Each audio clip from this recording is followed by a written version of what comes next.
Hello everybody, my name is Osmo502, and welcome to What Matters Roboquest.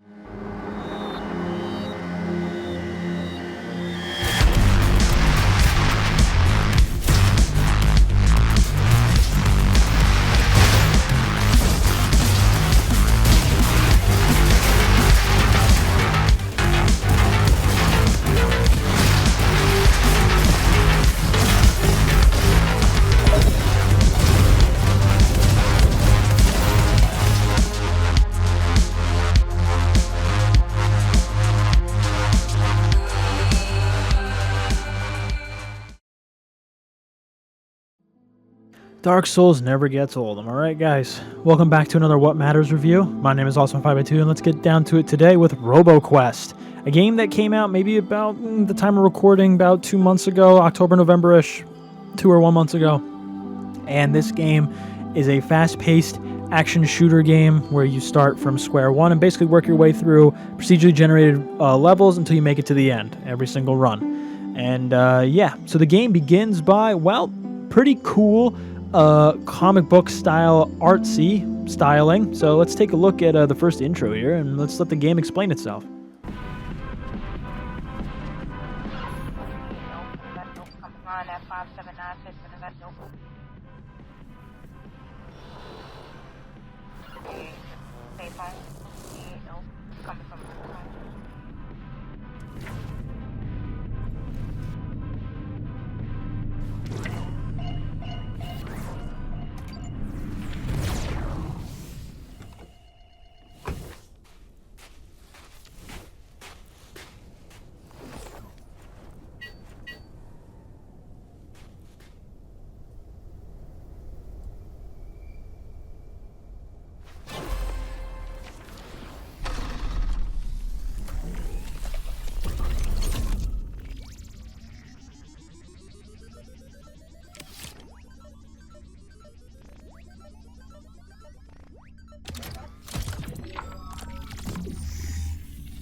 After that short intro that doesn't really explain too much, you're off to the races. It's time for the tutorial, which is basically just following from point A to point B, learning about the basics of the game, like jumping on enemies, melee attacks, shooting, da-da-da-da.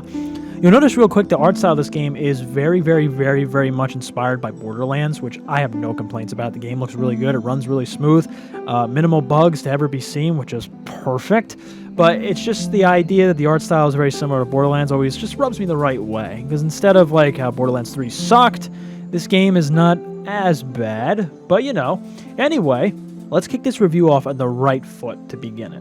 What are some of the great things about the gameplay in this? Well, the controls. The controls feel very good, even on keyboard and mouse, which isn't always a common thing in FPSs, especially more fast-paced games like this.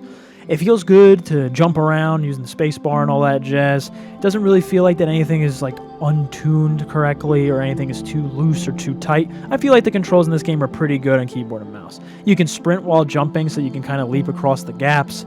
You can jump and shoot, sprint and reload, slide, all that jazz. So I'd say the movement controls in this, a part of the gameplay, are pretty good. I don't see any real problems with that. And now we jump to the second big point of gameplay, weapon variety. So since we're going to be taking some nods here to Borderlands, you may remember in Borderlands you're going to experience the same gun like 80 million times over. That's exactly the same with a slightly different name and a slightly different look. And that's it, with different stats. Now, while there is a small part of that in this game, like you can find the same AK at different parts of the level, the blue rarities, the purple rarities, and it does a little bit more damage, but it's still the same base gun, there is still a ton of weapon variety in this game, which is definitely an A+ point here.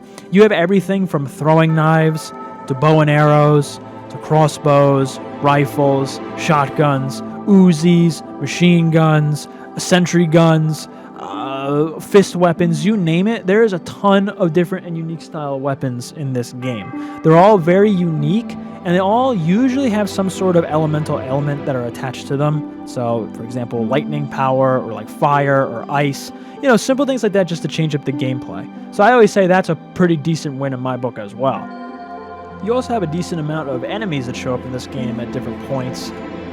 Some of them are very unique, and then we'll get to the other enemy part later on in the video, of course. But there is a lot of decent enemy variety in the beginning, and every one of the zones usually has at least 1 or 2 units that's like totally unique. But there is a decent amount of enemies to crush your head into. You have these weird guys who drive up on these yonder like skate things, and you can shoot them out to get more health stuff, just like in Doom. And you can also ride on the skate things yourself, so there's another part of the movement. So enemy variety is good for now. I want to jump to this side before we move on to other things and more of the negatives about gameplay. So the gameplay flow. Well, the game realistically is unbelievably simple. The game starts you at the beginning of the tutorial, and then that's pretty much it. They take the training wheels off and just let you go straight through the game. The whole idea of the game is you're trying to make it from point A all the way to point B through multiple levels. The problem is, though, is that if you fall in combat at any point during any of these levels, you have to start all the way back to the beginning. Very similar to like an old school like SNES game like Contra. Like if you fail, it's back to the start of the game for you. There is no real checkpoint system or anything. You just have to go right from the beginning. So the gameplay flow is very simple and very fast-paced, because you're rated at the end of every level depending how well you did, how many enemies you killed, and how fast you made it through the levels. Make it through fast and kill everybody you see, get an S rank. Fuck up one of those two things, enjoy your D rank, you big idiot. But other than that, the gameplay flow is honestly very simple, which is why there's not really a lot to talk about when it comes to gameplay in this game, because it's very, very, very simple. Before we get into all the negatives, which I definitely want to save towards more of the end, we're going to jump to the unimportant things, in my opinion, which is the art and sound. And we're going to begin with art. The game looks good, runs smooth. It's optimized very well, and it looks good. It's very, very, very cool in the fact that, you know, you have like all the action text. Like when you reload your guns, it'll say like click clack, or like you shoot them and it will put the text on the screen that makes like the gun noise. The stuff like that is really cool, where they're taking a comic book style to the art. I think that's very cool that they would do a thing like that. And, you know, the visual effects, all that stuff look really great. Moving on to the sound. This game has a ballin' soundtrack. It seems like lately the games I've been reviewing, I've been very lucky on their soundtracks.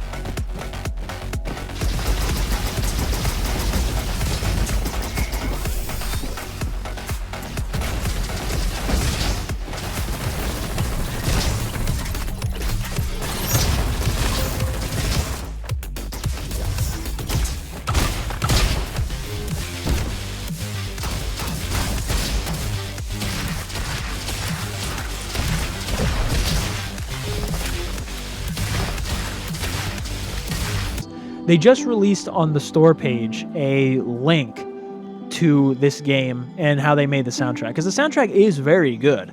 It's very bumpin', high beat, you know, whatever the word is, and it keeps you engaged. Like, it was awesome to hear this music. I was like, oh yeah, I felt like I was in Tripang 2 again. It was like, yeah, this music's badass. You know, I'm getting into it, blowing stuff up. It's all that good stuff. Anyway, on to the next point, the negatives about the game. And now we're on to the negatives. So, to pretense this so that you understand where I'm coming from, at the time of this recording, I have put into this game, on the screen, you'll see displayed the Steam page, 5.2 hours in this game with 13 achievements out of the 76. Last time I played, at the time of recording this review, was around yesterday, or the day of, it might say in the picture. I'm already bored of the game. So you might be sitting there and saying, what? What are you talking about? The game is high-octane action, da-da-da-da-da, it's all beautiful. You have to understand, once you've played this game for about 2.5 hours to 3 hours, you've pretty much experienced everything you can possibly experience in this game. The only other things that really change in this game is you unlock new characters that have 1 or 2 other specialty moves, and then that's it. But the core gameplay does not change. You run from point A to point B, blowing up everybody, and that's it. You fight a few bosses in between, but that's the only thing that changes up, and even then, you will more than likely see the same bosses more than once as you go through, because there's only, from what I've seen, 2 to 3 bosses per section Other than that, all the enemies are more or less the same, just different variants of the earlier game enemies. The fun factor and the exciting factor dies out really, really fast. I want to say after like 3 hours in, I was honestly asking if there's anything else. There is multiplayer for this game, but it's just you and another person running through the gauntlet. Nothing else changes. So to me, my biggest flaw with this game and what really drags down the score for me is because, again, we base these mostly on gameplay. The gameplay loop is so short, and it doesn't keep me engaged enough, because after you've played it for maybe about 2 hours, you start to ask, when does the game get like different? Do I have to get through a certain point? At one point, I thought it was going to get different. I made it to like the big city area finally, and the game just continued as it was. To me, this is a problem because it doesn't keep my engagement enough. Like, I need games that can change on the fly. Like, things can be different every time. More or less, every time you boot up this game, it is going to be almost exactly the same every single time you boot it up, aside from enemy locations that are different. Or the other big gameplay thing is these random generated like temple things that you can see. They either range from stupidly easy puzzles to really obnoxious like platforming. And that's it. But the problem is it doesn't change up the gameplay enough for me to warrant putting in another like 5 hours to get this up to 10. Our game reviews here need a minimum of 5 before I review them, because I feel like after 5 hours, you have a decent foundation to actually review a game on, instead of what IGN and these people do when they review a game after like 10 minutes and say, yeah, we'll call it a day. I'd say the gameplay right now, honestly, at the same time of it being decent, is also what holds it back, because the flow and the loop, it's not that enjoyable after a certain amount of time, and it really starts to bog it down. We were talking about how the music was so good before. Here's another negative. There's not enough music in this game for the gameplay loop. You will hear the same songs over and over and over and over again. Every zone has like one track that plays. And it becomes annoying because you keep hearing the same music over and over and over. And again, it ties into how the gameplay loop gets boring. It just gets obnoxious hearing the same music over and over. It's like when MMOs don't have enough music in them and you hear the same songs over and over and over in the zones. I hate to say it, while this music is good, it's not addictively good for me to not care about hearing it like over and over and over.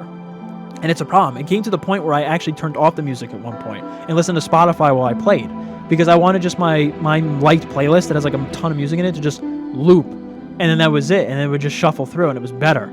That's another problem with the gameplay loop. There's not enough music to fit in with the gameplay loop. And it becomes a problem because, again, you can die from bullshit in this game very easily if you're not paying attention. And then you have to listen to the same song again when you have to start over. It's very annoying, to be honest. Other than that, that's pretty much it for this review. I hate to say it to people who wanted a really in-depth review. There's not that much to the game. I can really go over the main features of this game right now. The main features are you upgrade your base by buying upgrades as the game goes on. They give you more benefits and buffs as you go through the levels. You can unlock the other character classes, which, like I said, only give you maybe like one unique ability and like a different melee type attack.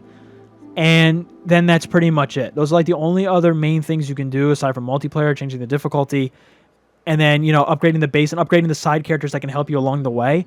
That's all you can do in this game. And then it's over. You literally just brute force your way through it with no thinking. And if you want to think about a strategy of this game, you learn real quick that going fast-paced, throwing tomahawks at people left and right and shooting crossbows at people, nothing is as effective as taking high-powered rifles and sitting in the corner of a map and picking off all the enemies. If you take that route and take the cheese route, the high-octane action is over because you just sit in a corner with a high-powered sniper rifle and like basically two-shot most enemies. If you want to take the high road and go on a drug trip and take a lot of damage and probably die from something fucking stupid like a landmine you didn't see, then take the tomahawks, take the throwing knives, take all the SMGs and like the small weapons, the fist weapons, and literally obliterate everybody. But if you're playing on a harder difficulty, you probably won't make it far unless you're like a god at video games, which I personally am not. So, you know, there's a lot of weapon variety, but obviously some weapons are better than others, so the balancing for weapons could definitely be a lot better. Because then some weapons are just better than others, and it makes it that you don't want to pick those weapons. If I see fist weapons drop, I don't take them. They're useless. I'd rather take a rifle. Literally, lever-action rifles and sniper rifles do so much damage compared to most weapons. And they're so accurate and pinpoint, there's no point in me taking any of the cool weapons that, like, you know, do other cool stuff. I'd say this review is very simple because this game is not complicated. This is probably one of the simplest games I've played in a while. And trust me, it is dumb fun. But to me, it's a red flag in a video game if after 3 hours of my 5-hour minimum I need to review a game, I am just counting the time down to just get my time I need. The game was not fun for me anymore, like genuinely fun, after like the first hour and a half to 2 hours. I was bored at that point. I was like, something's got to change. There's got to be a different game mode, something. And it just didn't get any more different. I was hoping things were going to change, like things would, become different, but they didn't. I personally don't like to grind games down if I don't have to, right? If a game is really fun or something about it is keeping me engaged, I will continue to play a game over and over and over and over if it's the same thing. Garden Warfare 2, Company Heroes 3, Company Heroes 2. These are games that come to mind for me that I just unload hours in for no reason, even though I've played them hundreds of hours. But I still play them over and over because I do genuinely find them fun and it keeps me coming back. But a game like this, I only played it for a review and now I can't see myself going back to it. I can play Tripang 2 again because it was really, really, really fun. Even though I've already seen how the game ends and I played the game from start to finish, it was still really good from start to finish. Even games that aren't as good, like Payday 3, I can find myself still playing on my free time just because, compared to something like this. And that's the biggest problem I have with this game, is that the gameplay loop doesn't change enough, and to me, it's just really, really boring for me to stay engaged, because it doesn't keep me engaged, and that's a huge issue, in my opinion, on the gameplay side. Art and graphics, sound, all that jazz. It's all great. The game is definitely well put together. There's no bugs in it, anything like that. But it doesn't keep it doesn't keep my attention at all. And that is a huge problem to me. And finally, we come to the verdict. And this verdict might disappoint a lot of people because obviously this game gets higher marks literally everywhere else. But this is what I feel about, because the gameplay loop is just too boring for me for a long period of time. And that's it. That's the big thing we play video games for, is for the gameplay, the fun. So I give Roboquest a 7 out of 10. Well, that's my verdict. And I know most people would probably turn off the video by now, but I'll continue with my final thoughts because that's what I do. So, to understand is, a 7 out of 10 is, in my opinion, more generous for this game because I've had more fun and keep coming back to games that are worse. Here's the truth. I've been playing Company Heroes 3 still, and I gave that game a 6 out of 10. And even in my afterthoughts video, I still was justified, I believed, in my verdict. This game, I have a feeling in my afterthoughts, after I play it again, I will probably change my verdict to a 6 out of 10. Because the game, for me, games need to be fun and engaging for them to get high marks. A lot of people will give like amazing games that have great graphics, great gameplay and everything low marks because the mob hates it. See, I don't believe in that. Some people will say that major game reviewers are out of touch when it comes to like big name games by giving them like 7s out of 10s and stuff, when like the user reviews and Metacritic will be like 2 or 0.2, right? I don't agree with this sentiment because the game reviewers might only be playing the game for the sake of the gameplay, focusing on that. If the game is fun, then it deserves a decent mark, at least above like a 6. If the game is utterly boring and everything else about it is shit, then it should be below like a 5. Company Heroes 3 keeps me playing the game somehow, so it got above a 5. Even though other things were bad, it still keeps me engaged, and there's enough there to keep people engaged. Roboquest, it's the same thing. The game is well put together. The guns are very cool, and the gun variety is awesome, and it feels great. It is fun for the first, 2 hours. I'll be honest. I was intrigued, and I was enthralled in the game for the first 2 hours. But then you get bored, and it's a bad bored. But because everything else about the game carries it with it, that's why I say it's still deserving of a 7 out of 10.